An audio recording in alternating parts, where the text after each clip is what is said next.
વાપીમાં જાહેરમાં દાદાગીરી કરનાર શખ્સોની પોલીસે કરી છે સરભરા। રામનગરમાં થોડા દિવસ અગાઉ અંગત દાવતને લઈને બે જૂથ વચ્ચે મારામારી થઈ હતી। આ બબાલમાં બે પક્ષના કેટલાક શખ્સોને ઈજા પહોંચી હતી।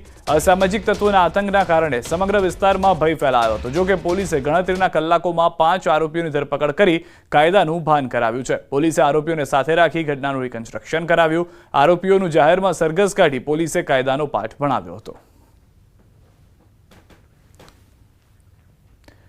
અમદાવાદથી સમાચાર। શાહીબાગ વિસ્તારમાં ગેંગરેપની ઘટના। સગીરા સાથે 4 નરાધમોએ દુષ્કર્મ આચર્યું હોવાની જાણકારી। 15 વર્ષીય સગીરા સાથે ગેંગરેપની ઘટના ઘટી છે।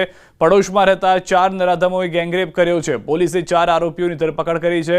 શાહીબાગ પોલીસ દ્વારા ગુનો નોંધીને આગળની કાર્યવાહી પણ હાથ ધરી દેવામાં આવી છે। સુરતના ભેસ્તાન ઉનમાં અકસ્માતમાં બાળકીનું મોત થયું। પિકઅપ વાનની ટક્કરથી 4 વર્ષની બાળકીનું મોત થયું। જેનલ મિરાજ હેમાદ નામની બાળકી રમતા રમતા આવી ગઈ ગાડીની ચપેટમાં। 3 બહેનમાંથી ત્રીજા ક્રમે આવેલી જેનલને ગંભીર હાલતમાં હોસ્પિટલ ખસેડાઈ। ટૂંકી સારવાર બાદ ડોક્ટરે મોતની પુષ્ટિ કરી। પરિવારમાં શોકની લાગણી છવાઈ ગઈ। દાહોદમાં ખાનગી શાળામાં અભ્યાસ કરતી વિદ્યાર્થિનીનું સારવારમાં મોત થવા મામલે ભારે હોબાળો થયો છે। ગોધરા રોડ પરની જ્ઞાન શક્તિ રેસિડેન્શિયલ સ્કૂલમાં ભણતી બાળકીની તબિયત લથડી હતી અને તેને હોસ્પિટલ ખસેડાઈ હતી। પરિવારજનોનું કહેવું છે કે સ્કૂલની બેદરકારીથી દીકરીનું મોત થયું છે। પરિવારજનોનું કહેવું છે કે તબિયત લથડતા દીકરીને હોસ્પિટલ ખસેડાઈ। અમે જ્યારે હોસ્પિટલ પહોંચ્યા ત્યારે સ્ટાફ પણ અમને યોગ્ય જવાબ આપતો ન હતો। હાલમાં સ્વજનોએ શાળા સ્ટાફ અને આચાર્ય પર આક્ષેપ કર્યા છે। તો સ્કૂલ આચાર્યનું કહેવું છે કે વાલીઓ પહોંચ્યા ત્યારબાદ સારવારમાં બાળકીનું મોત થયું હતું।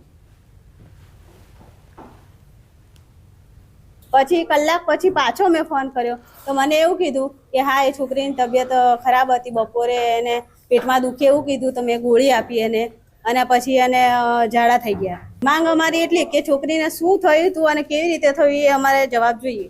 છોકરીને ઝાડા થઈ ગયા ને તમે તાત્કાલિક આવી જો એમ એટલે મેં કીધું તાત્કાલિક ને મારે 2 કલાક નીકળી જાય તો અહીં હું આવી મારી છોકરી પર એન્ટી તો અહીં ક્રોસિંગ આવી તો અહીં આવતા ભાડા બારે હું આવી રહી હું આવી એટલે લલિતા મેમ નીકળી ગઈ બહાર। જ્યારે હોસ્પિટલ લઈ ગયા ટ્રીટમેન્ટ શરૂ થઈ ગઈ, ડૉક્ટર સાથે વાત બી થઈ ગઈ અને પછી વાલી આવી ગયા। વાલીને સોંપી બી દીધું। વાલી પછી ત્યાં હતા અને પછી આ બનાવ જે દુઃખદ બનાવ બન્યો છે એ પછી બન્યો છે। સાંજે 6 વાગે કરીબ અંદાજે બન્યો છે। ગોધરામાં પોલીસ સ્ટેશનમાં હોબાળાનો કેસ। વધુ એક સીસીટીવી સામે આવ્યા છે। હોબાળો કરીને પોલીસ ચોકીમાં કરી હતી તોડફોડ। જાકીર જભાને પગે કોઈને ઈજા થઈ નહોતી। જાકીર જભા નામના યુવક દ્વારા સોશિયલ મીડિયામાં ફોલોઅર્સ વધારવા માટે કરવામાં આવેલા પૂર્વ આયોજિત કાવતરાનો વધુ એક વિડીયો જોવા મળ્યો છે। જાકીર જભા પોલીસ મથકમાં આવ્યો ત્યારે લંગડાતો જ આવ્યો હતો તેવા પોલીસ મથકના સીસીટીવી ફૂટેજ આવ્યા બાદ વધુ એક સીસીટીવી સામે આવ્યા। જાકીર જભાએ ખોટો વિડીયો બનાવી લોકટોળાને ઉશ્કેરી ગોધરા શહેર બી ડિવિઝન પોલીસ મથક પર હોબાળો અને પોલીસ ચોકીમાં તોડફોડ થયા બાદ ગોધરા બાયપાસ પર આવેલી એક હોટલમાં પહોંચ્યો હતો।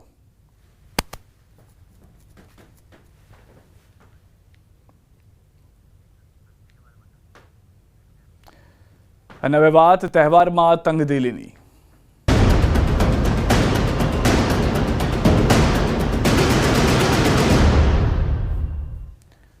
દહેગામના બહિયલમાં બવાલ મામલે તપાસ। રેન્જ આઈજીએ બહિયલ પહોંચ્યા છે। 2 ફરિયાદ દાખલ કરાઈ છે। રેન્જ આઈજીએ કહ્યું કે ઉશ્કેરણી કરીને હિંસા કરાઈ હોવાનો ખુલાસો। હિંસા કરાવનારાઓને ભણાવાશે પાઠ। રેન્જ આઈજીએ કહ્યું કે 60 લોકોને રાઉન્ડ અપ કરવામાં આવ્યા છે। અથડામણના પ્રત્યક્ષદર્શીનું પણ નિવેદન આવ્યું છે। 10:30 થી 11 વાગ્યા વચ્ચે પથ્થરમારો થયો। 1500 થી 2000 માણસોનું ટોળું હતું। જે બાજુ જોઈએ એ બાજુ પથ્થરો આવતા હતા। પોલીસની ગાડીઓના પણ કાચ ફોડી નાખ્યા। ઘરમાંથી 3જા માળેથી પથ્થરો મારતા હતા। આ લોકોનું આ પ્રી પ્લાનિંગ હતું।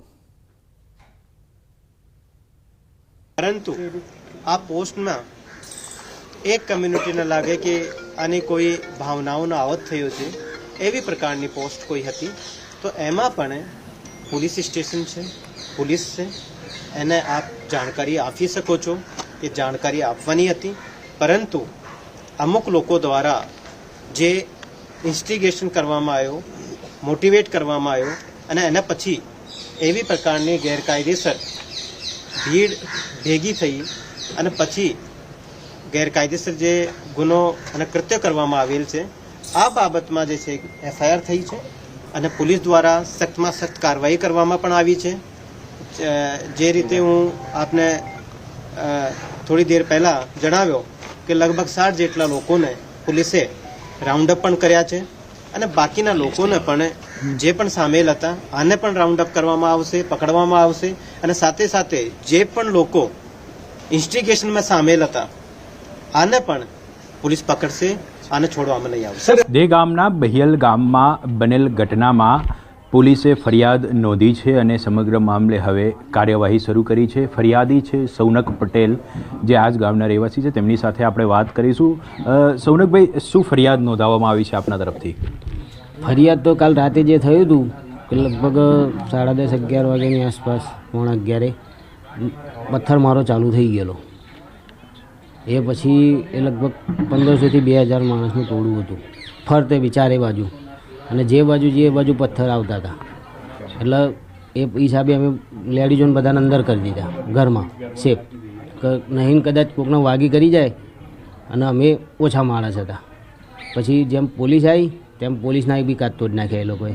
ફરી પોલીસ આવી ત્યારે ધીરે ધીરે શાંત પડ્યું. પછી ટીયર ગેસ છોડ્યા પછી શાંત પડ્યું. કેટલા લોકોનું ટોળું આવ્યું હતું ને આખી જે પરિસ્થિતિની વાત કરીએ તો આપણે શું જોયું? પરિસ્થિતિમાં તો એકલા પથ્થર જ જોયા છે, કારણ કે ઘરેથી ત્રીજા માળેથી પથ્થર નાખતા હતા એ લોકો.